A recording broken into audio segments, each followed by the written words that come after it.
Hi, my name is Klaus Wittkuhn. I'm running two companies in Germany. One of them is a training company which focuses on, let's say, performance-based training. We try to come up with a different training approach, and the second company focuses on performance consulting, like in a usual consulting company. I first got involved in HPT probably 12 years ago, and this was when customers started asking us in the training business, does this pay off what we do here? And then we thought we probably should get an answer, and I tried to look around to find something, and the first thing I did was I attended an ASTD conference and accidentally ran into one of the Robinson's workshops. So this gave me a first idea, and I thought, yes, the central idea is clever, and it pointed my way to ISPI. So, once I went to the literature, then I found ISPI, and ever since I didn't attend ASTD conferences anymore, then I went to ISPI, because this is the better place to learn about it. My greatest HPT influence for sure is Gary Rumler. He taught me most about how to understand organizations. And even though, meanwhile, I have lots of experience, I think, in doing this job, from time to time, I go back to his books, especially the first one, and use it as a reference, like to refresh my memory, and to make sure that you do not forget things.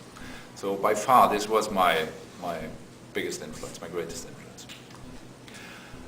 An interesting application of HPT is we once did a project for a big IT company. They provide company software, big packages, and together with those software packages, they have to deliver training programs for the people.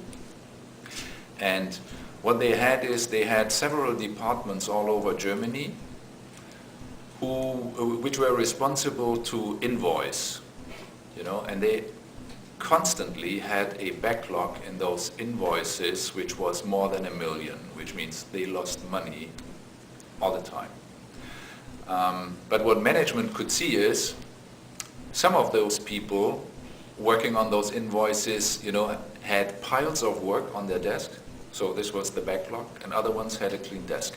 So the assumption was, obviously this job can be done.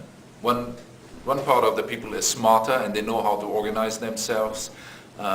So somebody should come in and teach the other part of the people how to organize themselves. So basically they asked for some kind of time management course or something like that.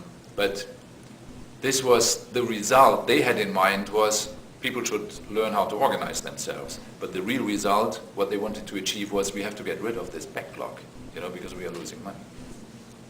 And then because we didn't trust their analysis, we asked whether we could look and find out what is going on. And I like this story so much because one of the reasons for this backlog was a very small issue, very deeply hidden in the work process, and somehow luckily we found it. So it's quite a good example of how consulting sometimes is connected with luck also.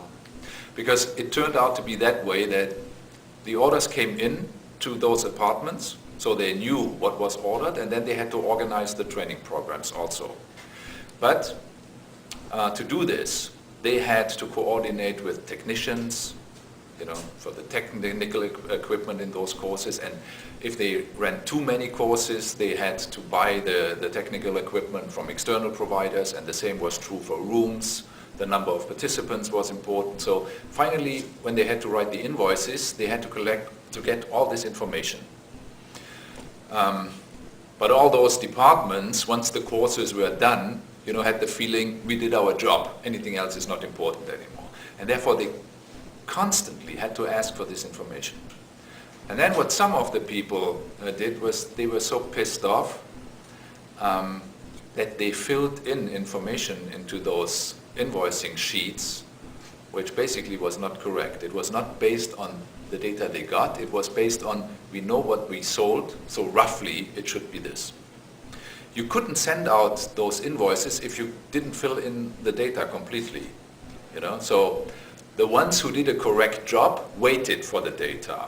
The other ones simply filled in what they thought, sent those invoices out, and the result was, because it was roughly correct, some companies didn't realize it, but others then complained because they said, this is not correct, which means the people which, out of a management perspective, looked as, those are the high performers, because they do not have any backlog, they added to the problem, because those invoices came back.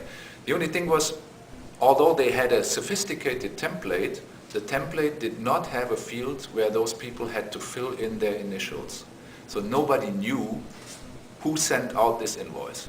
I mean, you finally can find it, but nobody really followed up. And then this meant the invoices came back, and they came back to any of those desks, and then other people had to take care of it. So this was one of the major reasons. Like making a small change in this template already changed their behavior quickly. And then the backlog went down. Obviously, there were process problems connected with it also, and service level agreements with all those other departments, so this is not the whole story, but I think this is the funniest and the most, let's say, the most interesting aspect of this whole story. And then finally, I mean, you easily could see that this worked successfully because, I mean, to control backlog, to track backlog is quite easy to do. An HPT term I'd like to define is, I would say I'd like to define it as PT, because I constantly try to argue that it doesn't make sense to put the H in this performance technology definition, because in an organization, I think human performance is important and is part of the overall performance, but it's not all, and we shouldn't focus on this part alone.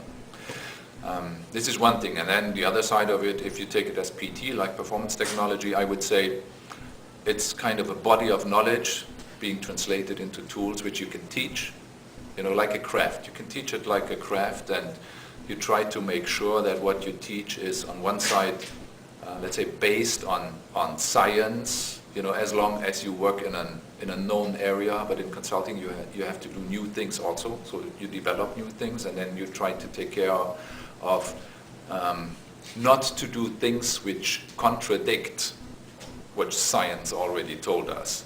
But you won't have any proof on this side because you simply do new things. So it comes back to, it's kind of a body of knowledge you can teach.